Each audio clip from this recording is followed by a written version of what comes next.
ఈ అమ్మవారు మధుర మీనాక్షి అమ్మవారండి. మొన్న మధురై వెళ్ళామంట. మధురై నుంచి అమ్మవారి విగ్రహం అయితే తీసుకొని వచ్చాము. ఈ విగ్రహం ఎందుకు తీసుకొచ్చామంటే మా ఇంటి దగ్గర కట్టమైసమ్మ టెంపుల్ ఉంది. ఇవాళ ఇక్కడ టెంపుల్లో అమ్మవారి పుట్టినరోజు అన్నమాట. ఆ గుడి పెట్టిన రోజు. అందుకోసం అమ్మవారి గుడిలో విగ్రహాన్ని ఇద్దామని చెప్పి తీసుకొని వచ్చాము. మధుర మీనాక్షి అమ్మవారు కట్టమైసమ్మ తల్లి గుడి అయితే చూడండి ఎంత బాగా డెకరేట్ చేశారో, అలంకరించారన్నమాట. ఖచ్చితంగా ప్రతి ఆదివారం అభిషేకాలు అయితే జరుగుతాయి. ఇంకా ఇవాళ అమ్మవారిది ముఖ్యమైన రోజు కాబట్టి ఇవాళ కూడా ఏమంటారు అభిషేకాలు అన్నీ జరిగి ఇంకా అమ్మవారిని రెడీ చేస్తున్నారన్నమాట. మొత్తం పూలదండలతో గజమాలతో అన్నీ వేసి ఇంక ఇక్కడ ఆల్రెడీ ఇంతకుముందు ఎవరో తెచ్చిస్తే దొంగలు ఎవరో తీసుకొని వెళ్ళిపోయారంట, దొంగలించారంట. మళ్ళీ మేము తీసుకొచ్చాము.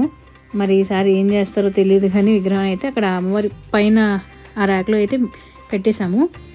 ఇంకా అమ్మవారిది అవుతుంది